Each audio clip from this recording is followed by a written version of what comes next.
semuanya, dimanapun kalian berada, selamat datang di channel YouTube aku.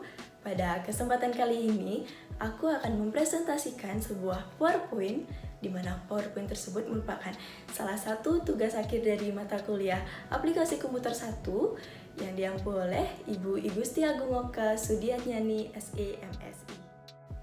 Nah, karena ini merupakan tugas akhir, jadi aku minta tolong kepada kalian semua untuk like video ini karena satu like dari kalian sangat berarti untuk aku dalam menyelesaikan tugas ini. Terima kasih. Baik, jadi langsung saja kita mulai. Pertama-tama perkenalkan, nama aku Niputulia Oktaviani dengan NIM 21156444053 dari kelas 1E Prodi D4 Akuntansi Manajerial. Nah, pada PowerPoint kali ini aku akan membahas tentang laporan perubahan ekuitas dan laporan laba ditahan. Oke, untuk anak-anak akuntansi udah gak asing lagi dong istilah-istilah ini bagi kalian. Untuk lebih jelasnya, mari kita bahas di slide berikutnya. Jadi, untuk yang pertama, kita bahas tentang laporan perubahan ekuitas. Jadi, laporan perubahan ekuitas atau laporan perubahan modal merupakan laporan yang isinya memberikan informasi mengenai perubahan modal akibat penambahan dan pengurangan laba atau rugi dan transaksi keuangan pemilikan modal. Nah, laporan ini akan ditemukan pada berbagai perusahaan publik sebab sebagian besarnya mempunyai struktur kepemilikan yang kompleks dalam perubahan-perubahan akun ekuitas di tahun yang terkait. Jadi, tidak hanya secara umum, ada juga laporan perubahan ekuitas menurut para ahli. Yang pertama yaitu menurut Kasmir, laporan perubahan ekuitas merupakan laporan keuangan yang mencatat informasi tentang penyebab bertambah dan berkurangnya modal selama kurun waktu tertentu. Ada juga menurut Harry, laporan perubahan modal adalah laporan keuangan yang menyajikan ikhtisar perubahan pos-pos ekuitas suatu perusahaan untuk satu periode tertentu. Nah, jadi sama-sama saja ya artinya, cuman kata-katanya emang beda gitu. Baik, jadi tujuan dibentuknya dari laporan perubahan modal yakni memberi laporan mengenai perubahan modal kerja dan membuat ikhtisar dari investasi dan dana yang dihasilkan di dalam suatu periode serta aktiva pembayaran. Nah, jadi beberapa hal yang ada pada laporan perubahan modal yaitu rekonsialisasi antara nilai tercatat pada masing-masing modal, saham, agio, serta cadangan di awal sampai akhir periode yang secara terpisah mengungkapkan perubahan. Nah, dalam laporan perubahan ekuitas terdapat juga unsur-unsur yang perlu diperhatikan. Unsur-unsur ini adalah bagian penting dalam laporan yang akan disusun berdasarkan pada data yang telah didapat. Unsur-unsur dalam laporan ekuitas meliputi laba yang tidak dibagi per akhir periode akuntansi, yang kedua laba neto di periode tertentu, yang ketiga dividen yang diumumkan, dan yang terakhir laba yang tidak dibagi pada awal periode atau per awal tahun. Nah, selain itu ada juga komponen-komponen penting yang ada dalam laporan perubahan ekuitas yang kita akan bahas sekarang, yaitu ada yang pertama, ada modal awal. Jadi modal awal itu merupakan saldo yang ada di awal periode laporan komparatif yang tercermin pada laporan posisi keuangan dalam periode sebelumnya. Modal awal tidak disesuaikan sebab koreksi kesalahan pada periode yang lalu serta diperbaiki pada periode yang berjalan, dampak perubahan dari kebijakan akuntansi selama tahun yang berjalan. Lalu yang kedua ada pengaruh dari perubahan kebijakan akuntansi.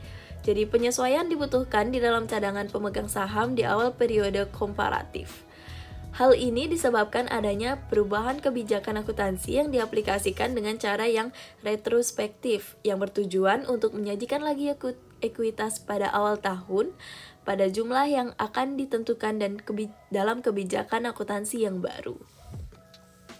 Yang ketiga ada pengaruh koreksi kesalahan periode yang sebelumnya.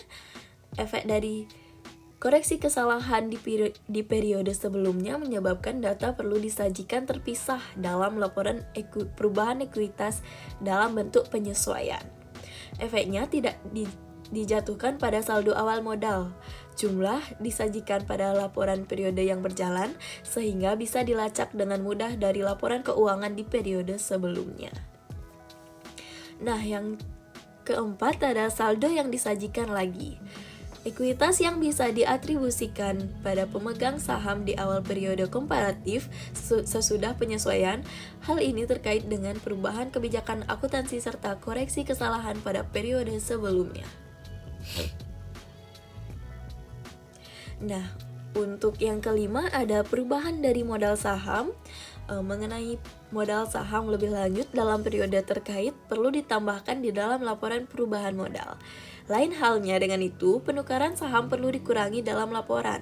Efek penerbitan serta pelunasan saham perlu disajikan terpisah sebagai cadangan modal saham serta cadangan premi saham. Yang keenam ada dividen.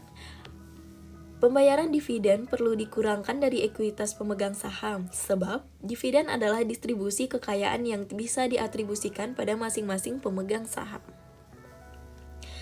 Yang ketujuh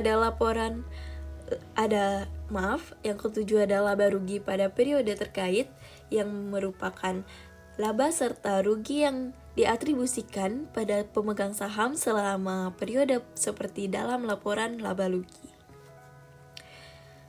Lanjut, yang ke-8 yaitu ada perubahan dalam cadangan revaluasi, di mana keuntungan serta kerugian revaluasi yang diakui dalam periode ini perlu disajikan dalam laporan perubahan modal. Selama hal ini diakui di luar laporan dan dari laba dan rugi, karena pembalikan rugi penurunan nilai sebelumnya tidaklah disajikan terpisah pada laporan perubahan ekuitas, sebab sudah dimasukkan pada laba rugi untuk periode terkait. Yang ke-9 ada keuntungan dan kerugian lain. Keuntungan serta kerugian lain yang tidak diakui pada laporan laba rugi bisa disajikan dalam laporan perubahan ekuitas.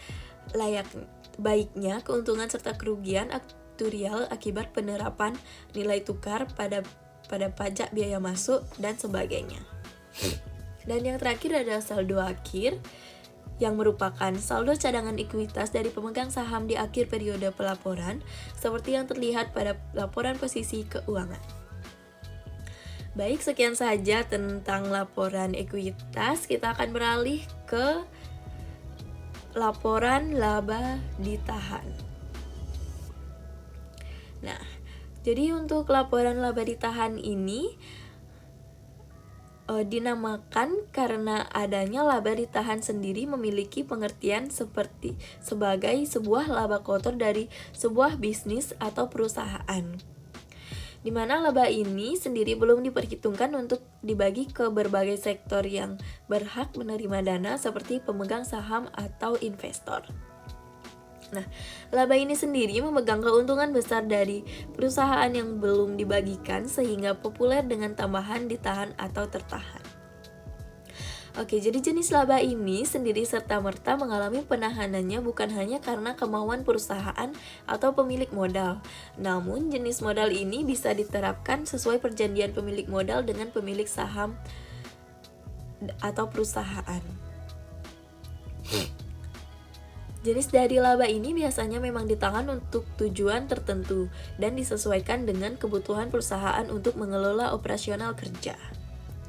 Nah, hal ini dikarenakan laba ini sendiri tetap dihitung oleh akuntan perusahaan sebagai arsip data dan sebagai laporan tetap keuangan. Meski ditahan, namun para pemilik modal atau investor secara dividen tetap memiliki dana dan keuntungan sebesar nominal yang digelontorkan. Jadi, apa sih fungsi dari laba ditahan itu? Nah, jadi setelah pengertian dari laba ditahan tadi, kita mendapatkan fungsi yang berguna untuk mengembangkan perusahaan nantinya. Fungsi dari laba ditahan itu yaitu yang pertama, mampu menjadikan sumber dana cadangan. Kegunaan atau fungsi dari laba ditahan ini memiliki arti laba yang dibagi atau dikelola langsung jika di akhirnya ditahan maka bisa menjadi dana cadangan bagi perusahaan terkait. Dengan catatan, para pemilik saham atau pekerja mengetahui arah penahanan laba yang ada, misalnya sebagai tujuan sebagai sumber dana sewaktu-waktu. Lalu yang kedua, sebagai modal pengembangan bisnis dan usaha, selain memiliki fungsi untuk dijadikan sumber dana cadangan, misalnya pada keuangan perusahaan sedang dalam kerugian, fungsi dari penerapan atau penambahan laba jenis ini adalah bisa digunakan sebagai modal pengembangan bisnis serta usaha. Pengembangan bisnis ini sendiri tidak hanya merujuk soal pengembangan gedung, tapi bisa soal penambahan SDA atau SDM perusahaan juga. Lalu yang ketiga, digunakan untuk membantu pembayaran hutang perusahaan. Jika memang perusahaan memiliki jumlah hutang yang lumayan besar, maka memiliki laba ditahan ini sebagai investasi yang sangat menguntungkan.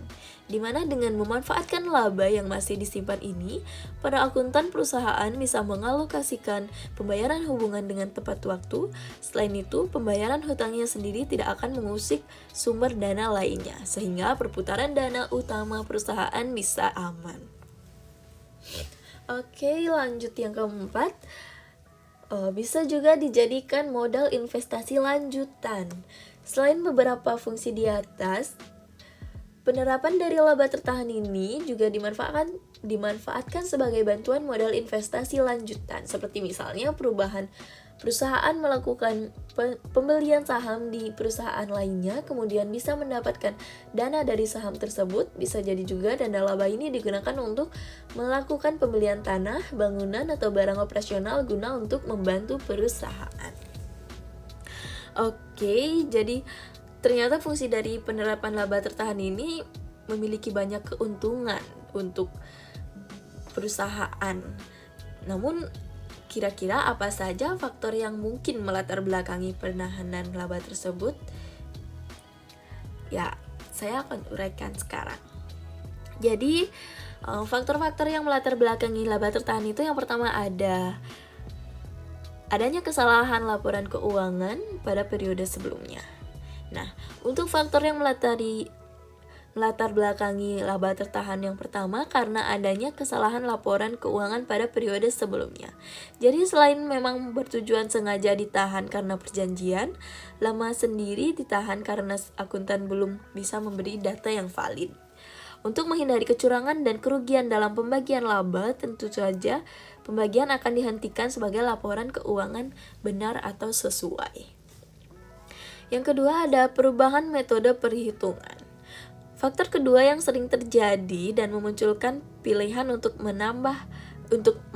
menahan laba adalah adanya perubahan metode perhitungan.